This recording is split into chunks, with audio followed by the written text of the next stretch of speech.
Η Άννα κάθισε στην πολυθρόνα δίπλα στο κρεβάτι, παρατηρώντας τη μητέρα της, την Κλάρα, που ήταν ξαπλωμένη κάτω από τα σκεπάσματα, αναπνέοντας με δυσκολία. Η Κλάρα είχε διαγνωστεί με μια ανίατη ασθένεια εδώ και μήνες, και ο χρόνος λιγόστευε. Παρά τον πόνο και την εξάντληση που ήταν εμφανή στο πρόσωπό της, Κλάρα ήταν αποφασισμένη να χρησιμοποιήσει τις τελευταίες της μέρες για να προετοιμάσει τα δύο της παιδιά για τη ζωή, χωρίς εκείνη. Η Κλάρα ήταν πάντα μια δυνατή και στοργική γυναίκα. Και τώρα, περισσότερο από ποτέ, ήθελε να εξασφαλίσει ότι ο Λούκας, 14 ετών, και η Σοφία, 10 ετών, θα ήξεραν πόσο αγαπητοί ήταν.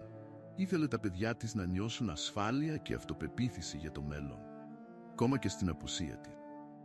Εκείνο το πρωί, η Κλάρα ζήτησε από την Άννα να τη βοηθήσει να καθίσει στο κρεβάτι. Ήταν αποφασισμένη να γράψει γράμματα στο Λούκας και στη Σοφία. Η Άννα έφερε τα υλικά που είχε ζητήσει η Κλάρα: πτή, στυλό και έναν φάκελο για κάθε γράμμα. Η Κλάρα άρχισε να γράφει με τρεμάμενο χέρι, αλλά με ένα βλέμμα αποφασιστικότητας και αγάπης. Καθώς η Κλάρα έγραφε, οι σκέψεις της στρέφονταν στις αναμνήσεις που μοιράστηκε τα παιδιά της. Θυμόταν τις ευτυχισμένες στιγμές, όπως τις βόλτες στο πάρκο, τις βραδιές με ιστορίες πριν τον ύπνο και τα γέλια που γέμιζαν το σπίτι της. Κάθε λέξη που έγραφε ήταν μια προσπάθεια να μεταδώσει την αγάπη και τα διδάγματα που ήλπιζε ότι θα τους βοηθούσαν να αντιμετωπίσουν τη ζωή. «Αγαπημένε μου Λούκας», άρχισε η Κλάρα σε ένα από τα γράμματα, «ξέρω ότι μεγαλώνεις γρήγορα και γίνεσαι ένας απίστευτος νέος. Θέλω να ξέρεις ότι θα είμαι πάντα μαζί σου, σε κάθε βήμα της διαδρομής, ακόμα και όταν δεν μπορώ να είμαι φυσικά δίπλα σου. Να είσαι ευγενικός με τους άλλους και μην αμφιβάλλεις ποτέ για τον εαυτό σου. Είσαι πιο δυνατός από ό,τι φαντάζεσαι». Η Κλάρα έκανε μια παύση και κοίταξε την Άννα, που την παρακολουθούσε με μάτια γεμάτα δάκρυα. Ήξερε ότι δεν θα ήταν εύκολο για τα παιδιά της να διαβάσουν αυτά τα λόγια, αλλά ήταν ο μόνος τρόπος που είχε για να αφήσει ένα διαρκές αποτύπωμα στη ζωή τους. «Αγαπημένη μου Σοφία», συνέχισε η Κλάρα στο δεύτερο γράμμα, «έχεις μια τόσο καθαρή και ευγενική καρδιά. Μην αφήσεις ποτέ κανέναν να σε κάνει να νιώσεις ότι δεν είσαι ξεχωριστή. Την έχεις να χαμογελάς, να ονειρεύεσαι και να κάνεις τα πράγματα που αγαπάς. Είμαι τόσο περήφανη για σένα και ξέρω ότι θα κατακτήσεις τον κόσμο με την καλοσύνη και το θάρρος σου». Εκτός από τα γράμματα, η Κλάρα αποφάσισε επίσης να γράψει βίντεο για τον Λούκας και τη Σοφία. Ήξερε ότι το να ακούσουν τη φωνή της και να δουν το πρόσωπό της θα ήταν παρηγοριά για εκείνους. Η Άννα βοήθησε να στηθεί η κάμερα και η Κλάρα κατέγραψε μηνύματα γεμάτα αγάπη και ενθάρρυνση, προσπαθώντας να αποτυπώσει την ουσία των συναισθημάτων της. Ωστόσο, η Κλάρα δεν ανησυχούσε μόνο για το να αφήσει μηνύματα. Ήθελε επίσης να δημιουργήσει ξεχωριστές αναμνήσεις για τα παιδιά της. Με τη βοήθεια της Άννα, οργάνωσε ένα μικρό άλμπουμ με φωτογραφίες από τις πιο πολύτιμες στιγμές που μοιράστηκαν μαζί. Κάθε φωτογραφία είχε μια λεζάντα γραμμένη από την Κλάρα, εξηγώντας τι σήμαινε για εκείνη. Ένα απόγευμα, καθώς η Κλάρα καθόταν με τον Λούκας και τη Σοφία, αποφάσισε να έχει μια ειλικρινή συζήτηση μαζί τους. «Αγάπες μου», είπε η Κλάρα με απαλή φωνή, «θέλω να ξέρετε ότι είμαι πολύ περήφανη για εσάς. Πάντα μου δώσατε τόση χαρά και η μεγαλύτερη μου ευχή είναι να θυμάστε πόσο σας αγαπώ, ακόμη και όταν δεν θα είμαι πια εδώ». Ο Λούκας και η Σοφία άκουσαν με προσοχή, οι εκφράσεις τους γεμάτες θλίψη και αγάπη. Η Κλάρα συνέχισε προσπαθώντας να είναι όσο πιο ξεκάθαρη μπορούσε. «Ξέρω ότι αυτή η στιγμή είναι δύσκολη και ότι ίσως νιώσετε χαμένοι μερικές φορές. Αλλά να θυμάστε, η ζωή συνεχίζεται και έχετε ο ένας τον άλλον. Υποσχεθείτε μου ότι θα φροντίζετε ο ένας τον άλλον και δεν θα σταματήσετε ποτέ να ακολουθείτε τα όνειρά σας». Τα παιδιά της Κλάρα υποσχέθηκαν με ένα νεύμα και η Κλάρα ένιωσε ένα κύμα ανακούφισης και ευγνωμοσύνης. Ήξερε ότι, παρά τις ανησυχίες και τους φόβους της, έκανε ό,τι μπορούσε για να εξασφαλίσει ότι τα παιδιά της θα ήταν καλά προετοιμασμένα να αντιμετωπίσουν το μέλλον. Καθώς περνούσαν οι μέρες, η Κλάρα συνέχισε να εργάζεται πάνω στα γράμματα και τα βίντεο της, βρίσκοντας παρηγοριά στο γεγονός ότι άφηνε μια κληρονομιά αγάπης για τα παιδιά της. Αλλά ο αγώνας να βρει τα σωστά λόγια και να αντιμετωπίσει τους δικούς της φόβους δεν ήταν εύκολος. Κάθε στιγμή ήταν πολύτιμη. Και η Κλάρα ήξερε ότι έπρεπε να αξιοποιήσει κάθε στιγμή για να βεβαιωθεί ότι τα παιδιά της ήταν έτοιμα για ό,τι ερχόταν. Οι επόμενες μέρες ήταν ένα μείγμα συναισθημάτων για την Κλάρα και τα παιδιά της. Κάθε στιγμή μαζί ήταν πολύτιμη. Και η Κλάρα προσπαθούσε να δημιουργήσει αναμνήσεις που τα παιδιά της θα μπορούσαν να κρατήσουν για πάντα. Περνούσε τα πρωινά της καθισμένη σε μια καρέκλα δίπλα στο παράθυρο, κοιτάζοντας τον κήπο που είχε φροντίσει με τόση αγάπη όλα αυτά τα χρόνια. Τώρα ο κήπος ήταν σε πλήρη άνθηση και η Κλάρα ήλπιζε ότι τα λουλούδια της θα χρησιμεύαν ως υπενθύμηση της ομορφιάς της ζωής που επρόκειτο να αφήσει πίσω της. Ο Λούκας και η Σοφία περνούσαν τα απογεύματα δίπλα της, πολλές φορές διαβάζοντας της ή απλώς μιλώντας για τις ελπίδες και τα όνειρά τους. Η Κλάρα άκουγε με προσοχή, δίνοντας συμβουλές και λόγια ενθάρρυνσης όποτε μπορούσε. Ήξερε ότι αυτές οι στιγμές ήταν εξίσου σημαντικές με τα γράμματα και τα βίντεο που είχε ετοιμάσει. Ένα από αυτά τα απογεύματα, η Κλάρα κάλεσε τον Λούκας και τη Σοφία για μια ιδιαίτερη συζήτηση. Είχε οργανώσει μια μικρή αποχαιρετιστήρια γιορτή, ένα κλειστό γεγονός με λίγους στενούς φίλους και συγγενείς. Η Κλάρα ήθελε τα παιδιά της να θυμούνται αυτή την ημέρα ως μια γιορτή της ζωής και της αγάπης που είχε μοιραστεί μαζί τους. Στη γιορτή, η Κλάρα έκανε μια προσπάθεια να είναι όσο πιο άνετη γινόταν. Φορούσε ένα φόρεμα που συνήθιζε να βάζει σε ειδικές περιστάσεις και η έκφρασή της ήταν γεμάτη αγάπη και ευγνωμοσύνη. Με ένα απαλό χαμόγελο σήκωσε ένα ποτήρι και έκανε μια πρόποση. «Αγάπες μου», ξεκίνησε η Κλάρα. «Σήμερα είναι μια μέρα για να γιορτάσουμε όλα τα υπέροχα πράγματα που ζήσαμε μαζί. Θέλω να ευχαριστήσω τον καθένα από εσάς που κάνατε τη ζωή μου τόσο γεμάτη χαρά και αγάπη. Ακόμα και όταν δεν θα είμαι πια εδώ, θέλω να θυμάστε τις ευτυχισμένες στιγμές που περάσαμε». Ο Λούκας και η Σοφία άκουγαν προσεκτικά, τα μάτια τους γεμάτα δάκρυα που προσπαθούσαν να συγκρατήσουν. Έβλεπαν πόσο προσπαθούσε η Κλάρα να κάνει αυτή τη στιγμή ξεχωριστή και αυτό άγγιξε βαθιά τις καρδιές τους. Κατά τη διάρκεια της γιορτής, η Κλάρα έδωσε στα παιδιά της μικρά δώρα που είχαν επιλεγεί με μεγάλη προσοχή. Το Λούκας έδωσε ένα ρολόι που ανήκε στον πατέρα του, μαζί με ένα σημείωμα που έλεγε «Για να θυμάσαι πάντα ότι ο χρόνος είναι πολύτιμος και ότι πρέπει να τον χρησιμοποιείς για να κυνηγάς τα όνειρά σου». Στη Σοφία, η Κλάρα έδωσε ένα μικρό μουσικό κουτί που είχε διαλέξει η ίδια. «Κάθε φορά που θα ακούς αυτή τη μελωδία, να θυμάσαι πόσο αγαπητή είσαι και ότι η ομορφιά βρίσκεται σε όλες τις μικρές στιγμές της ζωής».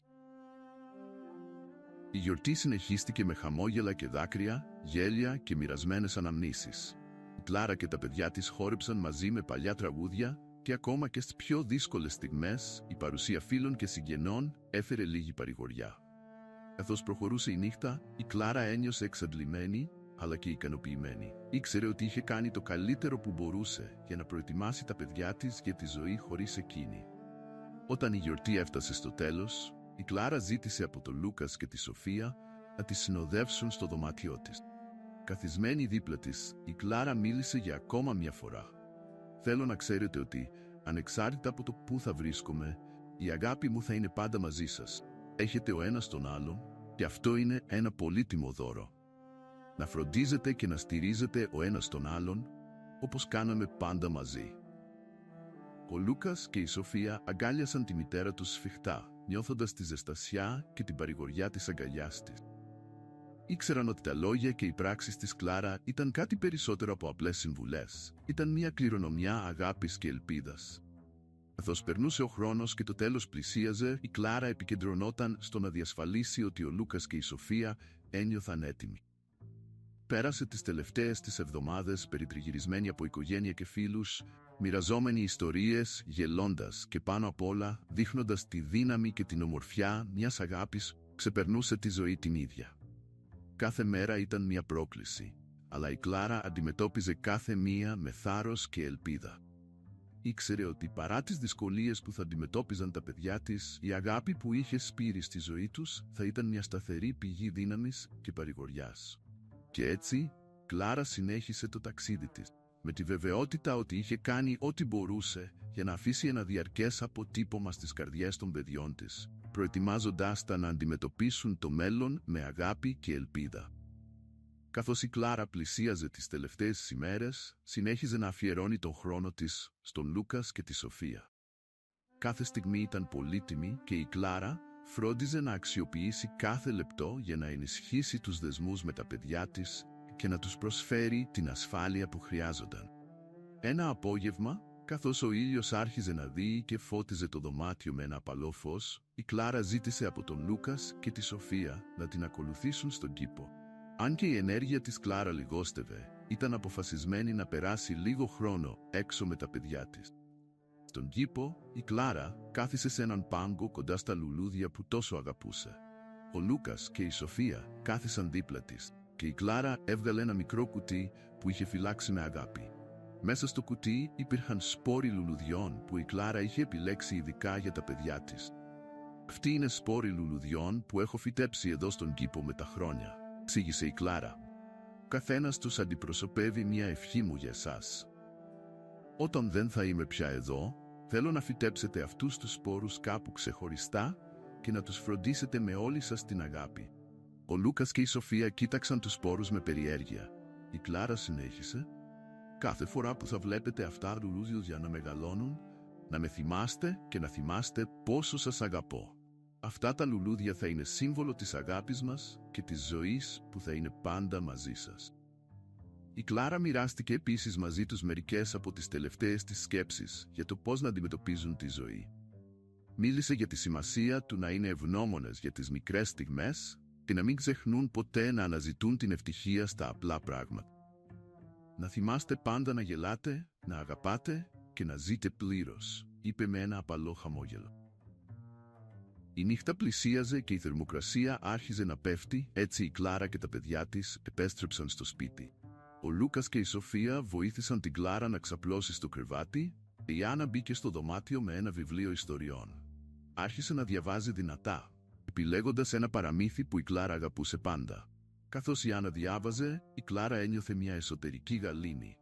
Αν και το τέλος πλησίαζε, έβρισκε παρηγοριά στο γεγονός ότι τα παιδιά της ήταν περιτριγυρισμένα από αγάπη και προετοιμασμένα να αντιμετωπίσουν τη ζωή χωρίς εκείνη. Τα λόγια της ιστορίας αναμειγνύονταν με τις σκέψεις της Κλάρα και ένιωθε βαθιά ευγνωμοσύνη για τις αναμνήσεις που είχε δημιουργήσει και για τις στιγμές που συνέχιζαν να μοιράζονται.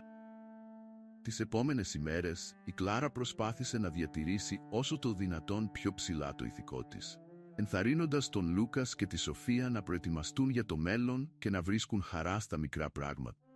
Την έχισαν να επισκέπτονται τον κήπο, ποτίζοντας τα φυτά και μιλώντας για τα σχέδια τους για το μέλλον, κρατώντας το πνεύμα της μητέρας τους ζωντανό με κάθε βήμα που έκανα. Η Κλάρα περνούσε επίσης χρόνο με την Άννα, συζητώντας για το τι έπρεπε να γίνει μετά την αναχώρησή της. Ήθελε να βεβαιωθεί ότι η Άννα ήξερε πώς να χειριστεί τα πρακτικά και συναισθηματικά ζητήματα και της έδινε οδηγίες για το πώς να διατηρεί το σπίτι και να φροντίζει τα παιδιά με τον καλύτερο δυνατό τρόπο. Καθώς περνούσαν οι μέρες, Κλάρα συνέχιζε να βρίσκει τρόπους να αφήσει το αποτύπωμά της στη ζωή των παιδιών της. Ενθάρρυνε τον Λούκας και τη Σοφία να στηρίζουν ο ένας τον άλλον και να βρίσκουν παρηγοριά στη δύναμη της ενωμένης οικογένειάς τους. Ακόμα και όταν ήταν κουρασμένη και αδύναμη, Κλάρα προσπαθούσε να είναι παράδειγμα αγάπης και ανθεκτικότητας. Ο Λούκας και η Σοφία, παρά τον πόνο και τη θλίψη, προσπαθούσαν να είναι δυνατοί για χάρη της μητέρας του. Ακολουθούσαν τις οδηγίες της με αφοσίωση και άρχιζαν να αντιλαμβάνονται το βάθος της αγάπης και της φροντίδας που είχε βάλει σε κάθε λεπτομέρεια. Η παρουσία της Κλάρα συνέχιζε να αποτελεί πηγή δύναμης και καθοδήγησης για τα παιδιά της. Παρά την αβεβαιότητα του μέλλοντος, ήξεραν ότι ήταν προετοιμασμένα να αντιμετωπίσουν ό,τι κι αν ερχόταν, με τη σιγουριά ότι η αγάπη της μητέρας τους θα ήταν πάντα μαζί τους. Καθώς η Κλάρα αντιμετώπιζε τις τελευταίες της μέρες, ήταν αποφασισμένη να διατηρήσει τη ρουτίνα όσο το δυνατόν πιο κανονική για τον Λούκας και τη Σοφία. Το απλό γεγονός ότι κρατούσε το σπίτι σε τάξη και έκανε μικρές καθημερινές δραστηριότητες ήταν ένας τρόπος να φέρει λίγη κανονικότητα και παρηγοριά στα παιδιά της. Ένα πρωί, η Κλάρα ζήτησε από τον Λούκας και τη Σοφία να την συνοδεύσουν σε έναν μικρό περίπατο στη γειτονιά. Αν και η Κλάρα ήταν αδύναμη, ήθελε να δείξει στα παιδιά της έναν τόπο που είχε ιδιαίτερη σημασία για εκείνη. Ήταν ένα μικρό πάρκο, όπου συνήθιζε να πηγαίνει τον Λούκας και τη Σοφία για να παίξουν όταν ήταν μικρότεροι. Το πάρκο ήταν ήσυχο και γαλήνιο, με τον ήλιο να φιλτράρεται μέσα από τα φύλλα των δέντρων. Η Κλάρα κάθισε σε έναν ξύλινο πάγκο, παρατηρώντας τα παιδιά της να παίζουν στην κούνια και να τρέχουν στο γρασίδι. Χαμογέλασε, νιώθοντας ένα κύμα νοσταλγίας και αγάπης. Καθώς τα παρακολουθούσε, η Κλάρα αποφάσισε να εκμεταλλευτεί τη στιγμή για να συζητήσει με τον Λούκας και τη Σοφία για τα όνειρά τους για το μέλλον. «Θέλω να ξέρετε ότι, ανεξάρτητα από τι θα συμβεί, πρέπει πάντα να ακολουθείτε την καρδιά σας», είπε η Κλάρα. «Η ζωή μπορεί να είναι δύσκολη, αλλά είναι επίσης γεμάτη ευκαιρίες και θαύματα. Ποτέ μην αφήσετε τον φόβο να σας εμποδίσει να επιδιώξετε αυτό που θέλετε». Ο Λούκας και η Σοφία άκουγαν προσεκτικά, απορροφώντας κάθε λέξη. Ήξεραν ότι αυτές οι στιγμές ήταν πολύτιμες και ότι τα λόγια της μητέρας τους ήταν μια πηγή σοφίας που θα κουβαλούσαν μαζί τους για πάντα. Εκείνη την ίδια μέρα, η Κλάρα έκανε μια έκπληξη στα παιδιά της. Είχε καταφέρει να συγκεντρώσει μερικούς από τους πιο κοντινούς φίλους της οικογένειας για ένα απόγευμα γεμάτο ιστορίες και αναμνήσεις. Κλάρα ήξερε ότι, παρόλο που τα λόγια και τα δώρα ήταν σημαντικά, η στήριξη της κοινότητας και των φίλων έπαιζε επίσης καθοριστικό ρόλο στην παρηγοριά των παιδιών της. Οι φίλοι έφτασαν με χαμόγελα και αγκαλιές, φέρνοντας κέικ και αναμνήσεις από ευτυχισμένες στιγμές που μοιράστηκαν με την Κλάρα και τα παιδιά της. Ήταν ένα απόγευμα γεμάτο γέλια, ιστορίες και ευγνωμοσύνη. Η Κλάρα ένιωσε ανακούφιση, βλέποντας τον Λούκας και τη Σοφία να περιτριγυρίζονται από ανθρώπους που τους αγαπούσαν, που θα ήταν εκεί για να τους στηρίξουν στο μέλλον. Καθώς η υγεία της Κλάρα συνέχιζε να επιδεινώνεται, περνούσε περισσότερο χρόνο στις τελικές της συζητήσεις και προετοιμασίες. Συζήτησε με την Άννα για τη διαχείριση των οικονομικών και για τη φροντίδα που θα χρειαζόταν ο Λούκας και η Σοφία, βεβαιώνοντας ότι όλα ήταν σε τάξη για να μπορέσει η Άννα να συνεχίσει το έργο που η ίδια είχε ξεκινήσει. Κατά τη διάρκεια αυτών των στιγμών, η Κλάρα μοιραζόταν ιστορίες από τη ζωή της, τις προκλήσεις και τις νίκες της. Μιλούσε για το πώς κάθε εμπόδιο είχε συμβάλει στο ποια είχε γίνει και για το πώς τα παιδιά της μπορούσαν να χρησιμοποιήσουν αυτά τα μαθήματα για να γίνουν ακόμα καλύτεροι άνθρωποι. Ένα βράδυ, καθώς ο ήλιος έδιε, η Κλάρα έκανε μια τελευταία επιθυμία. Ήθελε να καθίσει με τον Λούκας και τη Σοφία για μια τελευταία συνεδρία ανάγνωσης. Η Άννα διάλεξε ένα ξεχωριστό βιβλίο. Μια ιστορία για μια οικογένεια που ξεπερνούσε προκλήσεις με αγάπη και ενότητα. Κλάρα διάβασε δυνατά, με τα λόγια της να είναι απαλά και γεμάτα συναίσθημα. Ο Λούκας και η Σοφία ήταν κουρνιασμένοι δίπλα της, ακούγοντας τα λόγια που αντιχούσαν το μήνυμα της ελπίδας και της αγάπης, που η Κλάρα προσπαθούσε να μεταδώσει σε όλη της τη ζωή. Κάθε σελίδα που γύριζε ήταν μια υπενθύμηση του δεσμού που μοιραζόταν η Κλάρα με τα παιδιά της και της δύναμης που είχαν ως οικογένεια. Καθώς η νύχτα προχωρούσε, η Κλάρα ένιωθε την ενέργειά της να φεύγει, αλλά η αποφασιστικότητά της να αφήσει μια κληρονομιά αγάπης και ελπίδας δεν μειωνόταν. Συνέχιζε να προσφέρει συμβουλές και λόγια ενθάρρυνσης, πάντα με την ελπίδα ότι ο Λούκας και η Σοφία θα έβρισκαν δύναμη και παρηγοριά στα μαθήματα που τους είχε αφήσει. Οι μέρες ήταν γεμάτες συζητήσεις, αναμνήσεις και τελικές προετοιμασίες. Η Κλάρα ήξερε ότι ο χρόνος της τελείωνε, αλλά συνέχιζε να βρίσκει χαρά στα μικρά πράγματα, στην παρουσία των παιδιών της και στις τελευταίες ευκαιρίες να τους μεταδώσει την αγάπη της. Σε μία από τις τελευταίες ημέρες που η Κλάρα ένιωσε αρκετά καλά για να βγει από το σπίτι, αποφάσισε να κάνει κάτι που πάντα ήταν σημαντικό για την οικογένειά της. Μια επίσκεψη στο αγαπημένο μέρος του Λούκας και της Σοφίας, ένα μικρό τοπικό βιβλιοπωλείο. Κλάρα ήξερε ότι τα παιδιά της αγαπούσαν τα βιβλία και ήθελε να έχουν μια ξεχωριστή ανάμνηση από εκείνο το μέρος. Όταν έφτασαν στο βιβλιοπωλείο, η Κλάρα και τα παιδιά της υποδέχτηκαν με μια ζεστή αγκαλιά από τον κύριο Πέτρο, που γνώριζε την Κλάρα εδώ και χρόνια. Η Κλάρα του ζήτησε να διαλέξει μερικά ιδιαίτερα βιβλία για τον Λούκας και τη Σοφία. «Τα βιβλία είναι για να τα διαβάζετε όταν μου λείπετε», είπε η Κλάρα. «Κάθε ιστορία εδώ είναι ένα μικρό κομμάτι από εμένα, κάτι που ελπίζω ότι θα σας φέρει παρηγοριά και συντροφιά». Ο κύριος Πέτρος βοήθησε την Κλάρα να επιλέξει μια συλλογή βιβλίων που είχαν ιδιαίτερη σημασία για εκείνη και για τα παιδιά της. Υπήρχαν βιβλία περιπέτειας, παραμύθια και ακόμη και μερικά βιβλία αυτοβοήθειας που η Κλάρα πίστευε ότι θα μπορούσαν να είναι χρήσιμα στο μέλλον. Ο Λούκας και η Σοφία διάλεξαν μερικά βιβλία που τους είχαν τραβήξει την προσοχή και η Κλάρα ένιωσε ανακούφιση βλέποντας ότι ήταν ενθουσιασμένη και ενδιαφερόμενη. Μετά την επίσκεψη στο βιβλιοπωλείο, η Κλάρα και τα παιδιά της πέρασαν λίγο χρόνο στο καφέ δίπλα, συζητώντας και αναπολώντας τις αναμνήσεις που είχαν δημιουργήσει μαζί.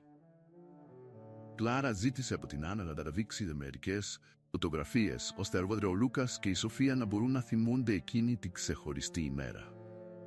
Εκείνο το βράδυ, η Κλάρα ζήτησε από την Άννα να τη βοηθήσει να ετοιμάσει μια τελευταία έκπληξη για τον Λούκας και τη Σοφία. Η Κλάρα ήθελε να δημιουργήσει ένα άλμπουμ αναμνήσεων, ένα βιβλίο που να περιέχει φωτογραφίες, γράμματα και μικρά σημειώματα αγάπης και συμβουλών. Η Άννα πέρασε όλο το βράδυ δουλεύοντας με την Κλάρα, οργανώνοντας προσεκτικά κάθε σελίδα του άλμπουμ. Η Κλάρα έγραψε προσωπικές σημειώσεις για κάθε φωτογραφία, περιγράφοντας τις ιδιαίτερες στιγμές και τα συναισθήματα που ήθελε να μοιραστεί. Κλάρα συμπεριέλαβε επίσης μια ειδική ενότητα στο άλμπουμ με τις αγαπημένες οικογενειακές συνταγές, που ήλπιζε ότι ο Λούκας και η Σοφία θα συνέχιζαν να ετοιμάζουν με τα χρόνια. «Αυτές οι συνταγές είναι κάτι παραπάνω από απλά φαγητό», εξήγησε η Κλάρα. «Είναι ένας τρόπος να κρατήσουμε ζωντανή την παράδοση της οικογένειάς μας και να μοιραστούμε ένα κομμάτι από την αγάπη που πάντα ένιωθα για εσάς». Το άλμπουμ ήταν ένα αληθινό αριστούργημα, γεμάτο αγάπη και πολύτιμες αναμνήσεις. Η Κλάρα ένιωσε τεράστια ικανοποίηση βλέποντας ότι άφηνε κάτι απτό και διαρκές για τα παιδιά της. Κάτι που θα μπορούσαν να κρατήσουν στα χέρια τους και να νιώσουν τη στοργή της μητέρας τους, ακόμα και όταν δεν θα ήταν πια εκεί. Με τον καιρό, η Κλάρα άρχισε να περνά περισσότερο χρόνο σε ανάπαυση και οι επισκέψεις φίλων και συγγενών έγιναν πιο συχνές. Το σπίτι ήταν πάντα γεμάτο από ανθρώπους που έρχονταν για να προσφέρουν στήριξη και αγάπη στην Κλάρα και στα παιδιά της. Ο Λούκας και η Σοφία ένιωθαν παρηγορημένοι, γνωρίζοντας ότι ήταν περιτριγυρισμένοι από ένα τόσο ισχυρό και στοργικό δίκτυο υποστήριξης. Σε μία από τις ήρεμες στιγμές, η Κλάρα ζήτησε από τον Λούκας και τη Σοφία να καθίσουν μαζί της και να μιλήσουν για το μέλλον. Ήθελε να μάθει πώς ένιωθαν και ποιες ήταν οι ελπίδες και οι ανησυχίες τους. «Θέλω να ξέρετε ότι είστε πολύ δυνατοί», είπε η Κλάρα. «Σας έχω εμπιστοσύνη και ξέρω ότι θα βρείτε τον δρόμο για να είστε ευτυχισμένοι και επιτυχημένοι». Ο Λούκας και η Σοφία μοιράστηκαν τους φόβους και τα όνειρά τους και η Κλάρα άκουγε προσεκτικά, προσφέροντας συμβουλές και λόγια ενθάρρυνσης. Ακόμα και στις πιο αδύναμες στιγμές της, η Κλάρα κατάφερνε να βρει τη δύναμη να είναι η μητέρα που πάντα ήταν. Στοργική, σοφή και εμπνευστική. Οι μέρες συνέχιζαν να περνούν με ένα μείγμα πόνου και ομορφιάς και η Κλάρα ετοιμαζόταν να αποχαιρετήσει τα παιδιά της, με τη σιγουριά ότι είχε δώσει τον καλύτερο εαυτό της για να τα προετοιμάσει για το μέλλον. Την έχιζε να βρίσκει μικρούς τρόπους να μεταδώσει την αγάπη της και την επιθυμία της, ο Λούκας και η Σοφία, να βρουν ευτυχία και δύναμη σε κάθε μέρα που περνούσε. Καθώς ο χρόνος προχωρούσε και η Κλάρα γινόταν όλο και πιο αδύναμη, ο Λούκας και η Σοφία προσπαθούσαν να διατηρήσουν μια ρουτίνα που θα πρόσφερε αίσθηση κανονικότητας και άνεσης για όλους. Αφιέρωναν τον χρόνο τους σε μικρές δουλειές και δραστηριότητες που ήξεραν ότι θα ευχαριστούσαν τη μητέρα τους, όπως να ετοιμάζουν ειδικά γεύματα, να τις διαβάζουν και να φροντίζουν τον κήπο. Ένα πρωί, η Κλάρα εξέφρασε την επιθυμία της να επισκεφθεί ένα μέρος που πάντα είχε ιδιαίτερη σημασία για εκείνη. Ένα μικρό παρεκκλήσι στο τέλος του δρόμου, που η ίδια και η οικογένειά της συνήθιζαν να πηγαίνουν για στιγμές γαλήνης και σκέψης. Παρόλο που η Κλάρα ήταν αρκετά εξασθενημένη, ήταν αποφασισμένη να πάει. Η Άννα τη βοήθησε να ετοιμαστεί και να τη συνοδεύσει στο παρεκκλήσι, και ο Λούκας και η Σοφία την ακολούθησαν, νιώθοντας ένα μείγμα θλίψης και ευγνωμοσύνης για αυτή την τελευταία κοινή εμπειρία. Όταν έφτασαν στο παρεκκλήσι, η Κλάρα κάθισε σε έναν πάγκο κοντά στο ιερό, κοιτάζοντας γύρω της με μια έκφραση ηρεμίας. Το παρεκκλήσι ήταν φωτισμένο από το απαλό φως που έμπαινε μέσα από τα χρωματιστά παράθυρα, δημιουργώντας μια ήρεμη και φιλόξενη ατμόσφαιρα.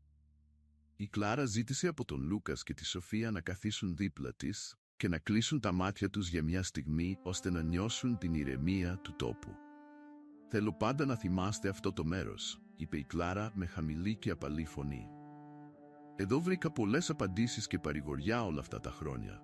Ελπίζω, όταν χρειαστείτε γαλήνη και σκέψη, να έρχεστε εδώ και να νιώθετε την ίδια ηρεμία που πάντα έβρισκα εγώ». Μετά από λίγη σιωπή, η Κλάρα άρχισε να μιλά για τις αξίες και τις αρχές που ήλπιζε ότι τα παιδιά της θα ακολουθούσαν. Μίλησε για τη σημασία της συμπόνιας, της ειλικρίνειας και του θάρρους να αντιμετωπίσουν τις προκλήσεις της ζωής. Καθώς περνούσαν οι μέρες, Κλάρα γινόταν όλο και πιο αδύναμη, αλλά η αποφασιστικότητά της να αφήσει ένα μήνυμα αγάπης και ελπίδας για τα παιδιά της παρέμενε σταθερή. Περνούσε τον περισσότερο χρόνο της στο κρεβάτι, περιτριγυρισμένη από τις αναμνήσεις και τα δώρα που είχε ετοιμάσει με τόση φροντίδα. Ο Λούκας και η Σοφία συνέχιζαν να φροντίζουν τη μητέρα τους με αφοσίωση και η Άννα ήταν πάντα κοντά για να βοηθήσει σε ό,τι χρειάζονταν. Διατηρούσαν τη ρουτίνα της επίσκεψης στον κήπο και της φροντίδας των φυτών και όποτε μπορούσε, Κλάρα τους συνόδευε, έστω και μόνο για να τους παρατηρήσει. Ένα απόγευμα, η Κλάρα αποφάσισε να οργανώσει μια τελευταία οικογενειακή συνάντηση. Ζήτησε από τον Λούκας και τη Σοφία να καθίσουν δίπλα της και άρχισε να τους μιλά για ό,τι επιθυμούσε περισσότερο για το μέλλον τους. «Υπάρχει κάτι ακόμα που θα ήθελα να σας αφήσω», ξεκίνησε η Κλάρα, η φωνή της απαλή αλλά γεμάτη συναίσθημα. «Πέρα από τα γράμματα και τα βιβλία, θέλω να ξέρετε ότι η αληθινή δύναμη πηγάζει από μέσα σας». Συνέχισε. «Μην αφήσετε ποτέ τις δυσκολίες να σας κάνουν να ξεχάσετε ποιοι είστε. Έχετε μια απίστευτη ικανότητα να ξεπερνάτε τα εμπόδια. Θα είμαι πάντα περήφανη για ό,τι καταφέρετε. Απλά θυμηθείτε να είστε ευγενικοί με τον εαυτό σας και με τους άλλους». Η Κλάρα μίλησε επίσης για τη σημασία της ευγνωμοσύνης. «Ακόμα και στις πιο δύσκολες στιγμές, προσπαθήστε να βρείτε κάτι για το οποίο να είστε ευγνώμονες. Μπορεί να είναι τόσο απλό όσο το χαμόγελο ενός φίλου ή η ομορφιά ενός ηλιοβασιλέματος. Η ευγνωμοσύνη βοηθά να φωτίζονται οι πιο σκοτεινές μέρες». Ο Λούκας και η Σοφία άκουγαν προσεκτικά, απορροφώντας κάθε λέξη. Ήξεραν τη σοβαρότητα της κατάστασης και καταλάβαιναν ότι αυτές οι συζητήσεις ήταν μέρος των τελευταίων μαθημάτων που η Κλάρα προσπαθούσε να τους μεταδώσει. Κάθε στιγμή έμοιαζε με δώρο και προσπαθούσαν να αξιοποιήσουν στο έπακρο κάθε μία από αυτές. Καθώς η υγεία της Κλάρα συνέχιζε να επιδεινώνεται, άρχισε να σκέφτεται τη ζωή της και τις επιλογές που είχε κάνει. Σε μια στιγμή ευαλωτότητας, η Κλάρα μοιράστηκε με την Άννα μερικές από τις πιο βαθιές της σκέψεις. «Κάποιες φορές νιώθω ότι θα μπορούσα να είχα κάνει περισσότερα ή ότι ίσως δεν ήμουν τέλεια», είπε η Κλάρα με δάκρυα στα μάτια. «Αλλά ξέρω ότι το πιο σημαντικό είναι η αγάπη που άφησα στα παιδιά μου και αυτό που θα πάρουν μαζί τους». Η Άννα, συγκινημένη, διαβεβαίωσε την Κλάρα ότι υπήρξε μια εξαιρετική μητέρα και ότι οι πράξεις και τα λόγια της είχαν αγγίξει βαθιά τη ζωή του Λούκας και της Σοφίας. Εξέφρασε επίσης την ευγνωμοσύνη της για την ευκαιρία να βοηθήσει την Κλάρα και να είναι μέρος αυτής της τόσο σημαντικής στιγμής. Καθώς περνούσαν οι εβδομάδες, Κλάρα περνούσε όλο και περισσότερο χρόνο ξεκουραζόμενη, αλλά εξακολουθούσε να βρίσκει τη δύναμη να έχει ουσιαστικές συζητήσεις με τον Λούκας και τη Σοφία. Συνεχίζαν να στηρίζουν ο ένας τον άλλον και η παρουσία της Άννα ήταν μια σταθερή πηγή υποστήριξης και παρηγοριάς. Ένα ιδιαίτερα ήρεμο βράδυ, η Κλάρα ζήτησε από τον Λούκας και τη Σοφία να ξαπλώσουν δίπλα της. Ήθελε να τους διηγηθεί μια ιστορία που ήταν από τις αγαπημένες τους στην παιδική τους ηλικία. Με απαλή φωνή, γεμάτη αγάπη, Κλάρα άρχισε να αφηγείται την ιστορία, με τον τόνο της να δημιουργεί μια αίσθηση ηρεμίας και ασφάλειας. Ο Λούκας και η Σοφία, ξαπλωμένοι δίπλα της, ένιωσαν τη ζεστασιά και την οικειότητα της φωνής της μητέρας τους, που τους αγκάλιαζε σαν αόρατη αγκαλιά. Η ιστορία συνεχιζόταν και η Κλάρα έκανε το καλύτερο δυνατό για να την κάνει μια παρηγορητική ανάμνηση για τα παιδιά της. Κάτι που θα μπορούσαν να κρατήσουν μαζί τους ως πηγή παρηγοριάς και έμπνευσης. Ήξερε ότι αφηγούμενη αυτή την ιστορία δημιουργούσε μια κληρονομιά αγάπης που τα παιδιά της θα θυμούνταν και θα εκτιμούσαν. Κάθε μέρα ήταν μια πρόκληση, αλλά η Κλάρα και τα παιδιά της συνέχιζαν να βρίσκουν μικρές στιγμές χαράς και σύνδεσης. Γελούσαν μαζί, μιλούσαν για τα σχέδια και τα όνειρά τους και περνούσαν χρόνο κάνοντας απλά πράγματα που έφερναν παρηγοριά και χαρά. Καθώς περνούσαν οι εβδομάδες, η Κλάρα γινόταν όλο και πιο εξασθενημένη. Ήταν συνειδητή ότι οι μέρες της λιγόστευαν, αλλά συνέχιζε να κάνει ό,τι μπορούσε για να είναι παρούσα για τον Λούκας και τη Σοφία. Το σπίτι ήταν ήσυχο, αλλά η αγάπη και η υποστήριξη όλων γύρω τους έφερναν μια αίσθηση ειρήνης. Ένα απόγευμα, η Κλάρα ζήτησε από τον Λούκας και τη Σοφία να καθίσουν μαζί της στο σαλόνι.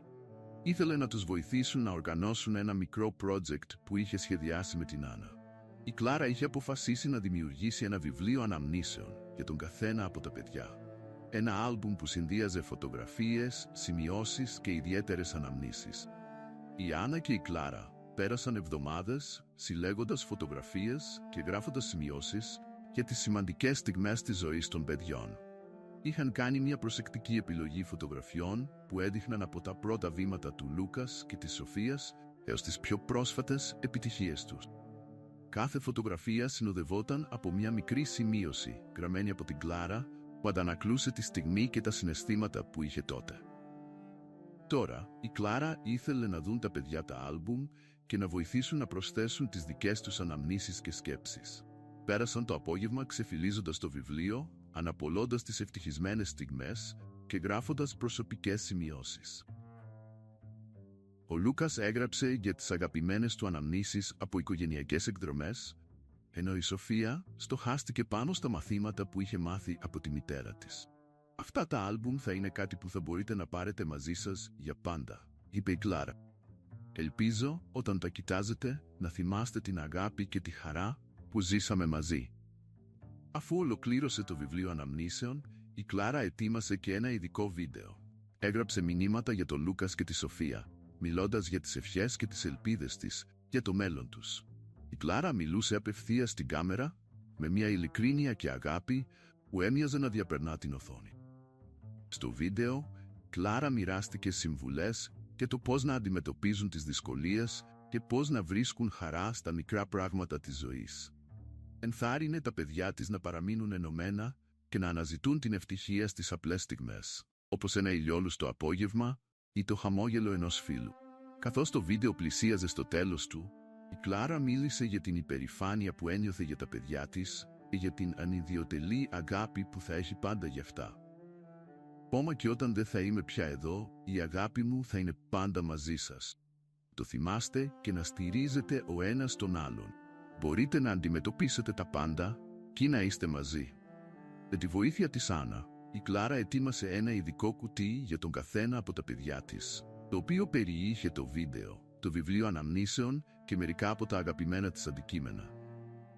Συμπεριέλαβε προσωπικά αντικείμενα όπως ένα κολιέ που ανήκε στη γιαγιά της και ένα ρολόι που είχε φορέσει σε σημαντικές στιγμές.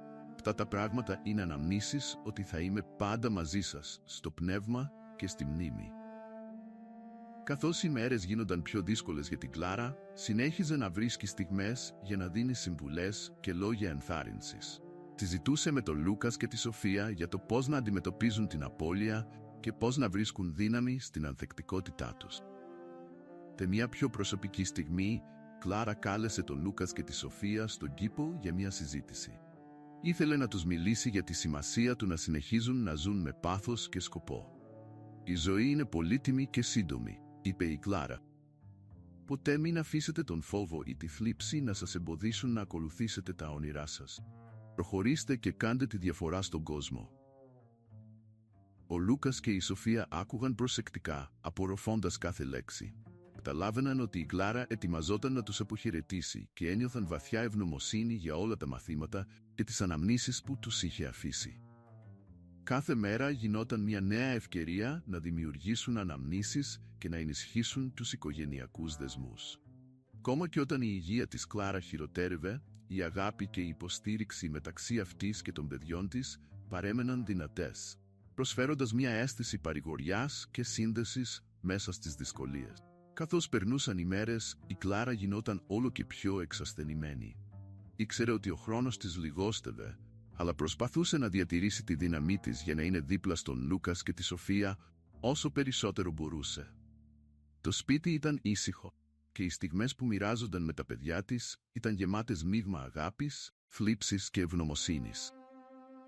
Ένα ήρεμο πρωινό, η Κλάρα ζήτησε από τον Λούκας και τη Σοφία να καθίσουν δίπλα της στο κρεβάτι. Ήταν αδύναμη, αλλά τα μάτια της έλαμπαν με μια γαλήνια λάμψη. «Αγάπες μου», ξεκίνησε η Κλάρα με απαλή φωνή, «νιώθω ότι ο χρόνος μου πλησιάζει στο τέλος. Θέλω να ξέρετε πόσο πολύ σας αγαπώ και πόσο σημαίνετε για μένα». Ο Λούκας και η Σοφία είχαν δάκρυα στα μάτια, κρατώντας τα χέρια της Κλάρα. Εκείνη χαμογέλασε, προσπαθώντας να τους παρηγορήσει. «Να θυμάστε τα μαθήματα που σας έχω διδάξει. Η ζωή μπορεί να είναι δύσκολη, αλλά πάντα υπάρχει ομορφιά και ελπίδα, ακόμα και στις πιο δύσκολες στιγμές. Μην ξεχνάτε ποτέ να φροντίζετε ο ένας τον άλλον και να αναζητάτε την ευτυχία στα μικρά πράγματα». Η Κλάρα έκανε τότε μια τελευταία επιθυμία.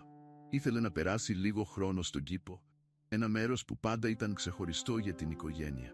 Ο Λούκας και η Σοφία, με τη βοήθεια της Άννα, μετέφεραν την Κλάρα έξω. Ο ήλιος έλαμπε και τα λουλούδια που είχε φυτέψει ήταν σε πλήρη άνθηση.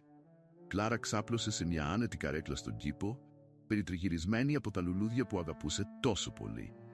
Ο Λούκας και η Σοφία κάθισαν δίπλα της και η Άννα οργάνωσε μια μικρή τελετή αποχαιρετισμού. Ήταν μια απλή, αλλά γεμάτη νόημα περίσταση. Η Κλάρα κοίταξε τα παιδιά της, με την καρδιά της γεμάτη αγάπη. «Νιώθω ότι ολοκλήρωσα το ταξίδι μου, αλλά η αγάπη μου και οι ευχές μου για εσάς θα συνεχίσουν να ζουν μέσα από εσάς. Να καλλιεργείτε τα όνειρά μας και να μην σταματήσετε ποτέ να πιστεύετε στον εαυτό σας. Έχετε ένα λαμπρό μέλλον μπροστά σας και θα είμαι πάντα μαζί σας στο πνεύμα». Με τα τελευταία λόγια της Κλάρα, ο Λούκας και η Σοφία ένιωσαν ένα κύμα θλίψης, αλλά και γαλήνης. Ήξεραν ότι παρά τον πόνο της απώλειας, η Κλάρα είχε αφήσει μια βαθιά και διαρκή κληρονομιά αγάπης και σοφίας. Καθώς ο ήλιος έδιε και η νύχτα έπεφτε, η Κλάρα ένιωθε ήρεμη και ειρηνική. Ήταν περιτριγυρισμένη από την αγάπη της οικογένειάς της και αυτό της έφερε τεράστια παρηγοριά. Η Κλάρα έκλεισε τα μάτια της, νιώθοντας την αγαπημένη παρουσία των παιδιών της γύρω της και παραδόθηκε στην τελική της ανάπαυση. Μετά την αναχώρηση της Κλάρα, ο Λούκας και η Σοφία ένιωσαν βαθιά θλίψη, αλλά και ανανεωμένη δύναμη. Συνέχισαν να ακολουθούν τις συμβουλές και τα μαθήματα της μητέρας τους, κρατώντας ζωντανή τη μνήμη της μέσα από τις πράξεις και τις επιλογές τους. Το βιβλίο αναμνήσεων, το βίντεο και οι αναμνήσεις που είχε αφήσει η Κλάρα έγιναν πηγές παρηγοριάς και καθοδήγησης για εκείνους. Με τον καιρό, ο Λούκας και η Σοφία βρήκαν τρόπους να τιμήσουν τη μνήμη της Κλάρα. Φρόντισαν τον κήπο, φύτεψαν τα λουλούδια από τους σπόρους που τους είχε δώσει η Κλάρα και συνέχισαν να μοιράζονται τις συνταγές και τις ιστορίες που τους είχε μεταδώσει. Η Άννα συνέχισε να αποτελεί σημαντικό μέρος της ζωής τους, προσφέροντας υποστήριξη και αγάπη, καθώς αντιμετώπιζαν τις προκλήσεις της ζωής. Η κληρονομιά της Κλάρα συνέχισε να ζει μέσα από τα παιδιά της, που έγιναν ενήλικες ανθεκτικοί και στοργικοί, διατηρώντας τη φιλοσοφία ζωής και τις αξίες που τους είχε διδάξει. Βρήκαν δύναμη στη σοφία και την αγάπη που είχε αφήσει πίσω της η Κλάρα και συνέχισαν να ζουν τη ζωή τους με ευγνωμοσύνη και σκοπό, τιμίζοντας πάντα τα λόγια και τα μαθήματα της μητέρας τους. Αν σας αρέσουν οι ιστορίες που μοιράζομαι εδώ στο κανάλι, μην ξεχάσετε να εγγραφείτε και να ενεργοποιήσετε το καμπανάκι για να λαμβάνετε όλες τις ειδοποιήσεις για τα επόμενα βίντεο. Μην χάσετε την επόμενη εκπληκτική ιστορία που ετοιμάζω για εσάς. Και μην ξεχάσετε να αφήσετε το σχόλιο σας. Λατρεύω να αλληλεπιδρώ μαζί σας. Μαζί μπορούμε να κάνουμε αυτό το κανάλι ακόμα πιο υπέροχο. Ευχαριστώ για την υποστήριξη και τα λέμε σύντομα.